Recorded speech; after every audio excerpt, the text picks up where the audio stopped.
Okay, so right now the Ebola outbreak is going on. It's a pretty big deal and people are really frightened about it. But what a lot of people don't know that it's really not as big as some of the other epidemics that our world has faced. For example, in 541 to 542, the Justinian plague killed 40+% of the population at the time, which was like 100 million people. And then the bubonic plague in the early 14th century killed 50 to 200 million people. The Spanish flu in 1918 killed 20 million people.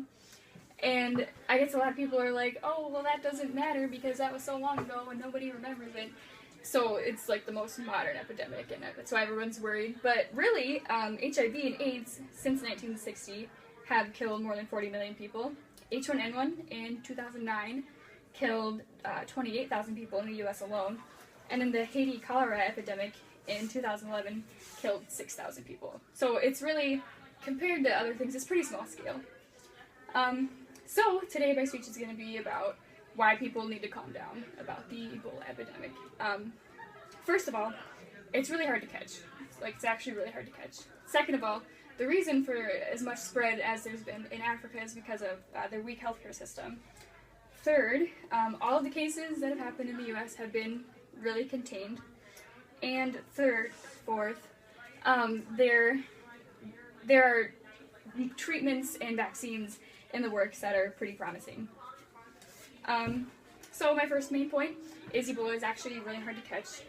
A lot of people think that there's going to be an epidemic like this scale in Africa here in the U.S., and it's just really unlikely. According to Julie Bellows at Vox Magazine, most people are at minimum risk. Like, unless you're a healthcare worker working directly with people with Ebola, you're most likely not going to catch it. Because, first of all, the person has to be symptomatic. They have to already be showing symptoms in order for you to catch it.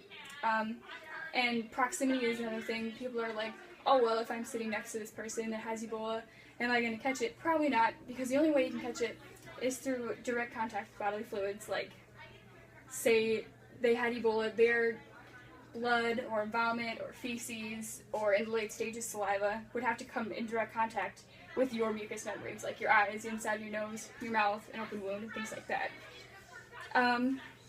Another big scare and rumor going around is that it's become airborne, which definitely hasn't happened. No other virus or bacterial infection has ever changed the way it's been transmitted, so it's highly unlikely. And hypothetically, if it were to happen, it's not a virus that attacks the airways, so if it were to become airborne, it would generally just die out before it could attack the rest of the body. And also, it can't be transmitted by mosquitoes or any other insects, just because it can only live in mammals. Kate Hobson at National Geographic also explains that just the rate at which it infects people is really slow. The RH factor, which is the rate at which infection spreads, is 1.5, which means for every one person that has it, and if it's not contained or treated, they'll infect, on average, 1.5 other people, which is also really low compared to other sicknesses like whooping cough, which is really common in children, spreads 8 times as fast as Ebola. So that means 8 times 1.5, that's how many people it would infect.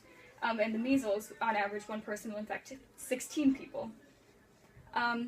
It can live on hard surfaces, but only for a couple hours, and it's really unlikely for it even to transfer to hard surfaces.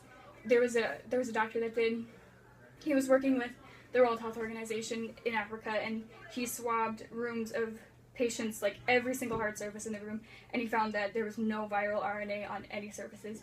So it can transfer to hard surfaces, it's not likely, and if it does, it can only live there for a couple hours. And okay, so to wrap that part up, it's really hard to catch, and even if you do catch it, it's easily contained in the U.S. Just because they have to be showing symptoms, you're not going to get it through being next to someone. Only travels through bodily fluids, and it's not airborne or transferred by any insects, and it has such a low RH factor. Next, my second main point, the spread in Africa is really worrying people because it has spread so quickly there. So people are really worried, like, oh, if it happens in Africa, why isn't it going to happen here? And it's because Africa has really weak healthcare systems. According to Julie Ballouz, again, at Vox Magazine, it took 3 months after the first case and after the first patient had died for it to even be identified as Ebola.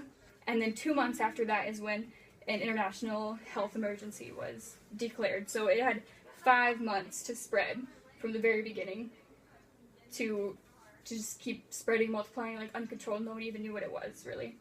And that really made it as bad as it is, because usually the method for stamping out a virus or sickness like Ebola is you suffocate it, you find the original people that had it, you quarantine them or they die, and then all of their contacts are quarantined and monitored, and then eventually it just dies out. According to Kate Hobson at National Geographic, the areas with the worst outbreak, which are Liberia, Sierra Leone, and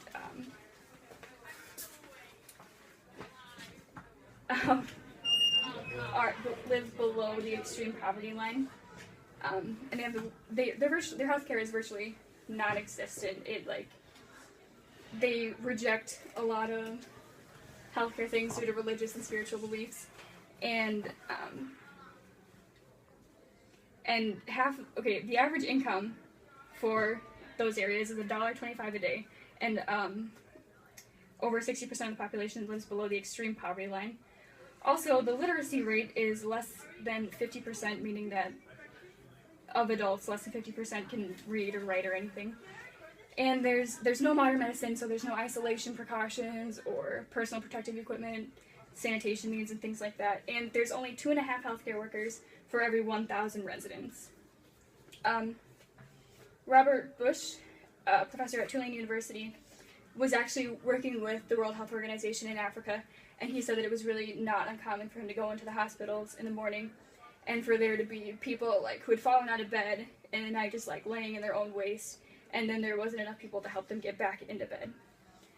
So to review that point, the reason it is spread in Africa so much is just because their healthcare is so bad and because they're so impoverished. Next, I have the U.S. cases. According to data mapped by the CDC, there's only been 4 cases in the U.S. One of them was Eric Duncan, who got it in Africa, and he brought it back here, and then it wasn't until a few days after that he was symptomatic, so he didn't give it to anyone else on the way over. But he was diagnosed on September 30th, and he died on October 8th. Then a first nurse that worked with Duncan was diagnosed on October 10th, and she was isolated and moved to the National Institute of Health and discharged on October 24th, completely Ebola-free, so she's fine.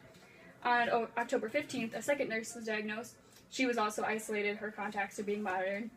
And then she took 2 flights, and so all the passengers were notified and told that if they experienced any symptoms to go in right away. And she was also released on the 28th of October, and so she's also Ebola-free. On October 26th, a doctor from New York was diagnosed, and he has been isolated. His contacts are being monitored, and he's in pretty decent condition right now. According to the CDC, the virus has been completely contained except for the 3 countries with the worst healthcare. So, in Sierra Leone, Liberia, and Guinea, they're really where it's at. It's not spreading too far. Spain, Mali, and Senegal have all had 1 case from the very first outbreak. They all came from those places in Africa. The U.S. has had 4 cases. 1 died, 2 treated successfully, and 1's being treated. Nigeria, a country also in Africa that has advanced healthcare, which is really close to the 3 epicenters of the outbreak, has been Ebola-free since the 19th of October. And the Congo had 38 contained cases, and they're doing well.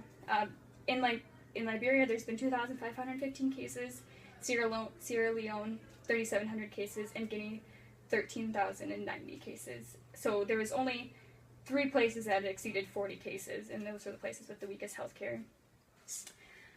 So my third main point was that the U.S. cases have really been contained, and it really is only out of control in the places with the worst healthcare. Which brings me to my fourth point, which is they're working on vaccines and treatments, and it's going really well. Ebola treatments and vaccines are underway and promising. According to Nathan Seppa at Science News, a dual therapy approach is being tested. They tested it in non-human monkeys, so primates, yeah, at the U.S. and Canada government labs. It's injections of 3 antibodies and then an antiviral protein.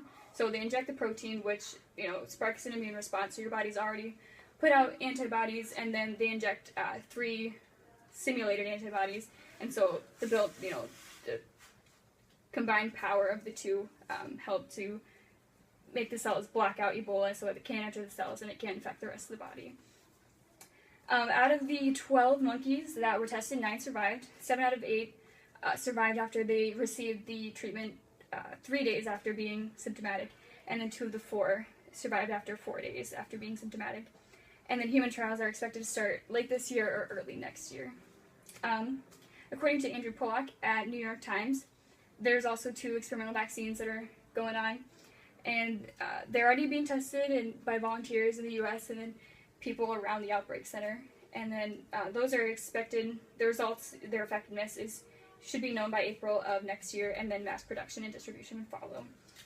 So in review of that, there's 2 treatments and preventative approaches that are being tested, and they're looking really good.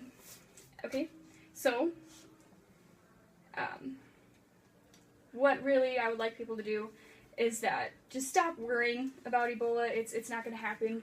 It's all media hype trying to get viewers and things like that. People should calm down because it's just not going to happen in the U.S. And then, so my main points were Ebola is not that big of a deal. It's really hard to catch.